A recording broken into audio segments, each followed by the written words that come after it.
I'm with Gautam Bambawale, one of India's foremost diplomats who has kept an eye on China these past several decades. And by that, I mean, dear viewer, that he's served not just as Joint Secretary in India's Ministry of External Affairs right here in New Delhi, but also in several countries that border China. For example, he was in Bhutan as ambassador from 2014 to 2015. From Bhutan, he went to Pakistan from 2016 to 2017. He was there, and from there to China as ambassador, as India's former ambassador from 2017 to 2018. And today we are talking about the India-China relationship, not just the tensions that have developed in the relationship since Chinese troops showed up one fine morning in April on the line of actual control in 2020. And nobody still knows why they came, but we'll talk about that. But I'm also going to ask you, Ambassador Bambawale, about the relationship, how it is, what the nature of the relationship this is. And this is for an inaugural episode called Hold Your Breath, Dear Viewer, from Chandni, Chowk to China. This is not about the Akshay Kumar, Deepika Padukone 2009 movie, but it's about the India-China relationship. Why China is India's biggest foreign policy challenge. And this is for a brand new web platform called AwaazSouthAsia. So with that long introduction, Ambassador Gautam Bambawale, welcome to AwaazSouthAsia. Thank you so much, Jyoti, for having me as your first guest. It's a great pleasure and a privilege to be on this podcast or video cast, as the case may be. Thank you so much, Ambassador. You are very well known across, not just in Pune where you live, but here in Delhi and across the world. But my first question to you is, it's been 3 years, it's over 3 years since Chinese troops showed up on the line of actual control. They have come into Indian territory, or what India perceives to be its territory. Explain to us what's going on. Why has it been 3 years, and why is it that they have not returned to the status quo? Yeah. So, Jyoti, in my opinion, there are many reasons or causes which have been put forward by various scholars, researchers, observers in India about why these Chinese troops were brought to Eastern Ladakh and moved in such large numbers to Eastern Ladakh. But in my opinion, there are two main reasons. One is a tactical reason, and the other is a more strategic reason. Okay. The tactical reason is quite simple. I think in order to manage the border situation between India and China better, in order to actually have control over certain positions on the ground which the Chinese claimed but did not really have actual control of, they moved these troops in large numbers, as you rightly pointed out, in the summer of 2020 into Eastern Ladakh. There were roughly 2 divisions of troops, which means anywhere from 50,000 to 60,000 troops. Now, you must keep in mind, and people would understand this very clearly, the government of India has been saying it more recently.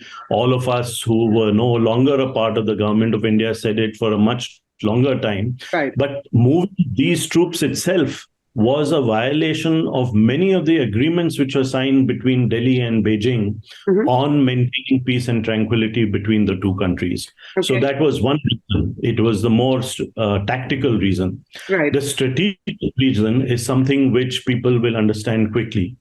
In its competition with the United States, China has to first show that before it can compete with the United States in the United States' own backyard, which is in the America, that she is the hegemon in her backyard, which is Asia. And everything she is doing in Asia, whether it's in the South China Sea or whether it's in Eastern Ladakh, is to show India, to show the rest of Asia, to show the world, and in particular to show the United States that she is the big brother, the big power in Asia, and is the hegemon in Asia. So that is the more strategic reason why she undertook what she did in Eastern Ladakh. These are, I think, the two main reasons. Jyoti. So big brother or big bully, and that's the main motivation you would say. But tell us, have these Chinese troops crossed the line of actual control? I mean, we know the Galwan incident that took place in June of 2020, in which 20 Indian soldiers very, very unfortunately died. And also, I believe 4 Chinese soldiers also were killed in that fracas. So Yeah. what does this mean? Have they gone back to the line of actual control? Are they on Indian territory? What is the situation? Look, it's very difficult to answer that question, Jyoti, because of two facts. One is there is no agreed boundary between India and China. Okay. Secondly, and more importantly, even the line of actual control is not agreed to by the two countries. The Indian side thinks that here is where the line of control lies. The Chinese side has a perception of its where it feels the line of control lies, and sometimes there may be differences in this understanding. And I think this is what existed in Eastern Ladakh. And therefore, it's very difficult to say whether they have crossed the line or they have not crossed the line. However, let me say very clearly, and this is a known fact, this is based on what the government of India and others have said, not just on interpretation of certain maps and on interpretation of certain pictures that you get from satellites, etc. Right. Today, the Indian Army in Eastern Ladakh is not able to patrol up to certain points, which are called patrolling points, as you know, which they did in the past till as recently as 2019. What is preventing them from patrolling those points? The fact that Chinese troops are sitting in the way. Mm-hmm. And this is a fact on the ground. This we have to accept, that there are certain patrolling routes and certain patrolling points which the Indian Army is no longer able to follow or go up till where the patrolling points are concerned, because Chinese troops are sitting in the middle on the way, in the way of our troops going up. So there has been, I would say there has been a change in the status quo to that extent.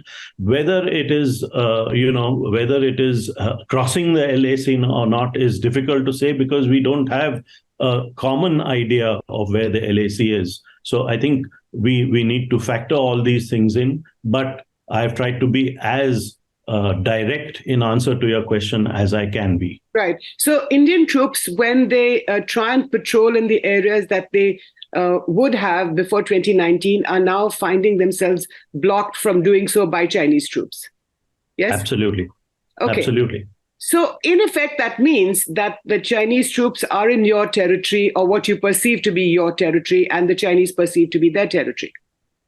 You could interpret it that way, but let me put it this way, that the Chinese troops are now in locations which they weren't in earlier. They were further behind. Now they have come up to the front, and they're sitting in locations which they didn't sit in or they didn't have control of till earlier. And that's why we were able to patrol to certain points in Eastern Ladakh, which we are no longer able to do. Now, Ambassador, you were in Delhi in 2013 when Chinese troops came into Depsang, which is another part of Ladakh. And I remember you were briefing several journalists, including me.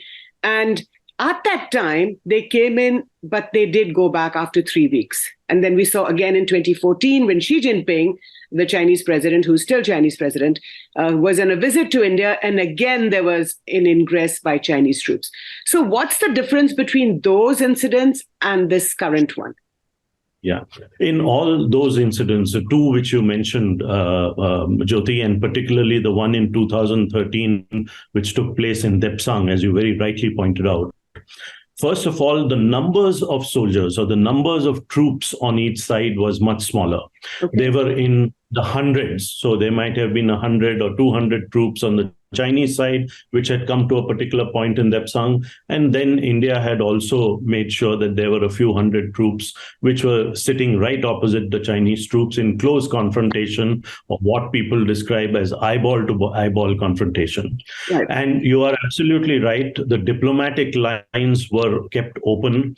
And as a result, 3 weeks down 3 weeks later, the Chinese troops did withdraw, and we also withdrew, because those are not positions which were normally kept for troops. These were forward positions where troops would patrol and then go back to their main headquarters or main bases. Mm-hmm. So that's what happened in 2013 at Depsang. And I guess that was something similar which happened in 2014 when President Xi Jinping was on a visit to India.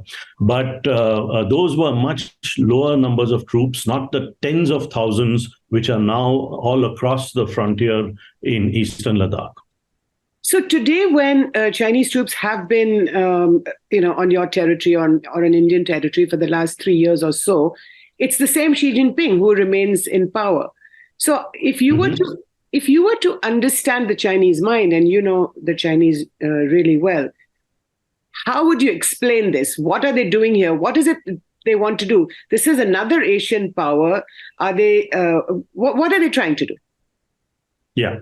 So first of all, the point is that when they moved these tens of thousands of troops in the summer of 2020, as you rightly pointed out, perhaps April or early May of 2020, they were wanting to make this military move, and they had thought it through. They had got clearances at the highest levels of their hierarchy. I don't want to take particular names, but I think the highest levels of their hierarchy. And then they moved their troops in order to be able to control certain ground which they didn't have control of till earlier. Or maybe their troops were located in bases which were further back. They were happy to patrol and go back to those bases. Today, they're not happy to go back to those bases. They're sitting in all those locations which are right on what we can describe as the line of actual control. And we too are sitting right there. And therefore, both armies are in fairly close proximity to each other, which was not the case before all this happened in the summer of 2020. What is it that they wanted to achieve? I think they just wanted to have actual control of certain ground positions, which they probably have today. I am not able to go as far as you have gone in saying that they're sitting on Indian territory, because, this is a very nebulous kind of thing. We are not sure where the line actually was. We understand where we thought the line is. They understood where they thought the line is. And therefore, they have made moves and we have made counter moves. Now, this eyeball to eyeball confrontation, even today, and we saw this happening where it went out of control, it spun out of control in Galwan, and which led to a loss of life on both sides. First time in many decades that there was loss of life on the India-China border. But it's not a good thing. We need to, draw down those troops. We need to remove them back to bases. And that is what the whole process so far over now 3 years and counting has been about. How to draw down those troops, how to bring them back to their bases, or in other words, de-escalate the situation. So that's what happening. But it doesn't seem like it's happening, Ambassador, because there's 19 political talks have taken place. I agree with you entirely, Jyoti. It's not happened because I don't think the Chinese want to do that. They are sitting on certain locations where they want to be physically. They will continue to be there physically in quite some strength, as we were talking about earlier. And as a result, our troops will also have to be in those positions, facing them and in fairly close proximity to each other, which is not a good thing for two armies to be in, because it could spin out of control, as we have seen it happen in Galwan. Now, what has this done in the last 3 years to India's relations with the other big powers, with the US, for example? Has the US demonstrated political, moral support? Have the Russians said something? We know that the Russia-China relationship is a very good one. How would you sort of explain the geopolitics around this? Yeah.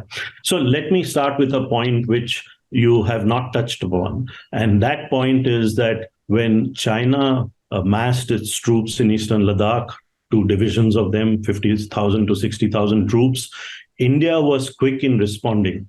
Mm-hmm. We did a matching buildup of our troops. It led to Galwan.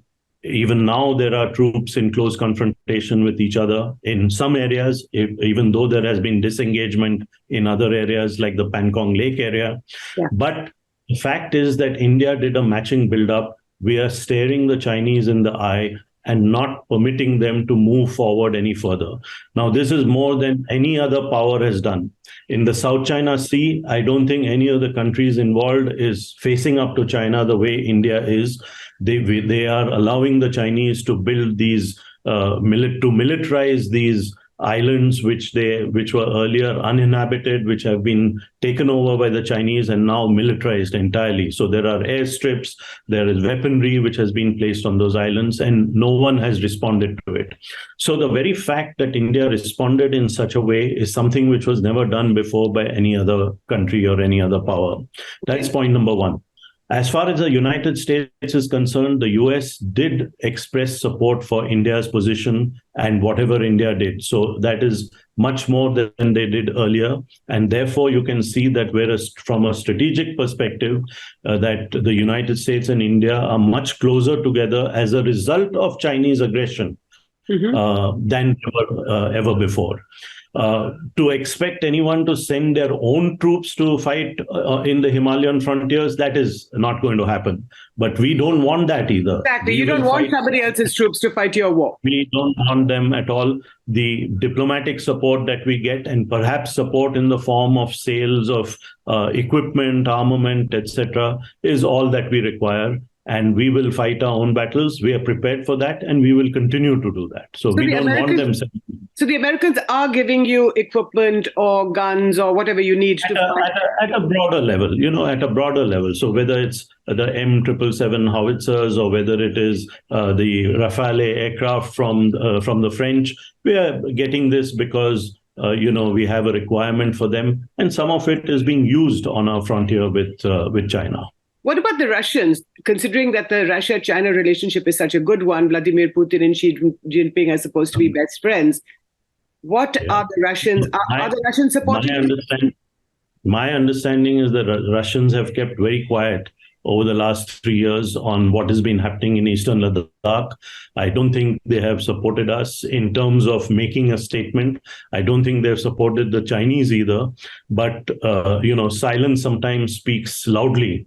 And I think that is something which is a takeaway for us, that they have been very, very silent and very, very quiet on what the Chinese did in Eastern Ladakh, which in my opinion, and in the opinion of many Indians like you, Jyoti, is in violation of the agreements that we had signed over the years to maintain peace and tranquility. Because the first chapeau paragraph of many of these agreements was that neither side will move large numbers of troops or equipment quickly to the forward areas. So they will maintain the status quo as it was and not move troops quickly and sharply and large numbers. And this is exactly what they did in Eastern Ladakh in April, May of 2020. So the Chinese are violating the agreements that have held since 1993, at least since P.V. Narasimha Rao was Prime Minister. And now they are trying to abrogate those agreements. Well, but their action on the ground has, to a certain extent, abrogated those agreements because they have violated the basic tenet of that agreement. The first paragraph of many of these agreements, the chapeau paragraph as we describe it, is that you will not move large numbers of troops to the border. So in that sense, their actions have violated those agreements. But what is strange, Jyoti, is that even though that has happened, both the sides, both the Indian army and the Chinese army, the PLA, are still abiding by certain parts of those agreements that we had, agreed to and signed and communicated to each other over the decades. So it's strange. Right. I would think that those agreements are abrogated by their very action, but certain parts of them are still being adhered to by both sides. Now, two questions follow from that, Ambassador. The first is that since the violations of or the alleged violations of the LAC, the line of actual control, the economic relationship between India and China has only gone up. Now, you can argue that this is because of COVID and that nobody knew what the hell was happening when COVID hit. And today we're not going into the origins of the COVID pandemic, although we know that it was perhaps from the wet markets of Wuhan or elsewhere. We talk about some of the caves and things. But the question is this economic relationship that is only booming. So on the one side, you have this huge trust deficit, if you like, between the two countries. And then you have this booming economic relationship. How do you square it? So let me explain it this way, that Look, India has, as a result of these military actions on the ground, which we have protested and over which we have had many, many long discussions at the military level, also at the foreign minister's level and other diplomatic levels. So that has not been allowed by India to impinge on the trade, the import and export front. Is that a Why good is thing? it? Is that a good thing? No.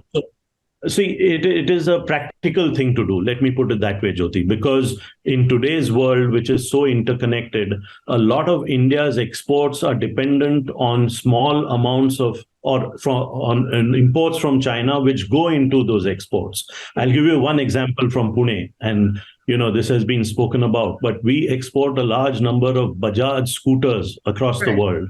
There's certain inputs into those scooters which are imported from China, certain inputs imported from other countries. Without those imports, we wouldn't be able to export the Bajaj scooters that we are doing. And there are many other examples, especially, for example, in pharmaceuticals, where we import the active pharmaceutical ingredients or the APIs from China and then make them into medicines which are exported around the globe. So without those inputs, we wouldn't have been able to export. So we have taken a very practical approach to trade. But I would not say that the whole economic relationship has not been touched. The government of India has thought through this thing, and they have stopped the Chinese apps, several hundred of them, from being used in India. Right. India being a big market, it is hurting those apps. The two best known of those apps were TikTok and PUBG. Right. Now, losing a large Indian market, which is booming for both these operators, both these apps, is something of something which is going to hurt them eventually. Okay. Similarly, what we have done is that we have not permitted Chinese companies like Huawei and ZTE to participate in our 5G trials and rollouts. And we are now working with Western countries where the 5G networks are concerned and 6G networks are concerned. Mm-hmm. We have also brought in a national security clause to foreign direct investment, particularly from our bordering countries. And therefore, many Chinese companies have not been permitted to invest in India on the basis of national security considerations. Okay. So we have been a bit, practical about this. But having said that, I would also like to say that, over the next few years, you're going to see a lot of manufacturing of the commodities on which we are import dependent from China within India itself. And then you will see a ramping down of imports from China, if not in absolute numbers, in percentage terms, in relative numbers, definitely. So that's something which is happening even as we speak over the last 2-3 years. Right. And it will you will see the impact maybe in a couple of years more.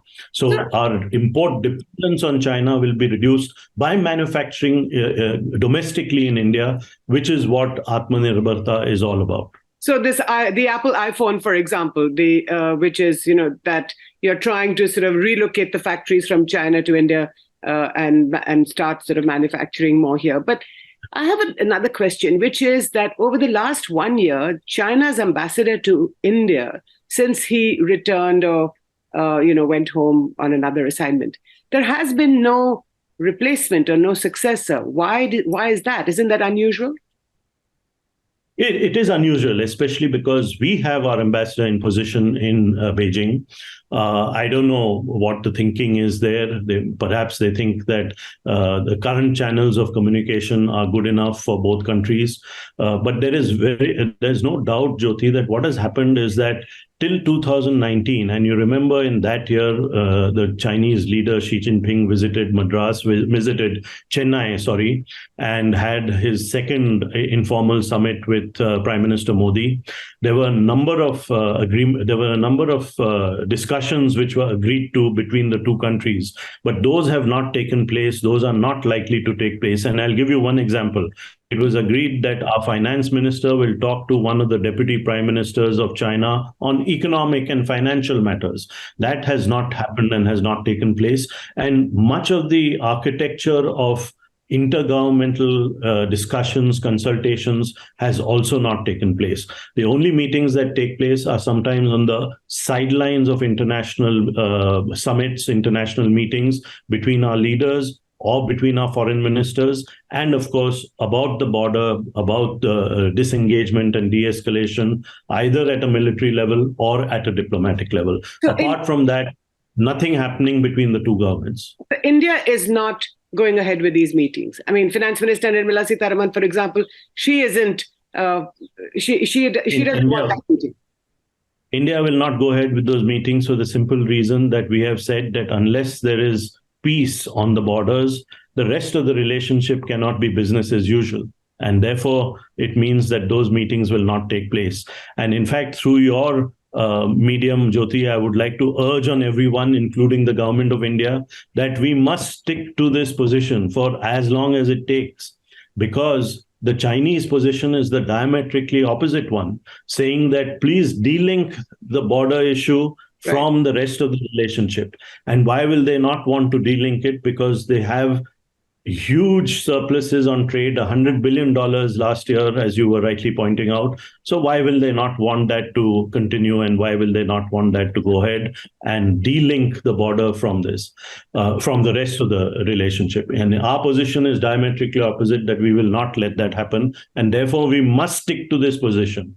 And if it takes another 3 to 5 years, we have to stick to that position, because we cannot show that our position is weakening because of the length of time that this kind of situation between India and China continues. So can I understand from that then, Ambassador Bambawale, that the agreement for a new Chinese ambassador to India, or the permission that any country takes when they send a representative to another country, are you saying then that India is refusing to accept a new Chinese ambassador to India unless things become okay?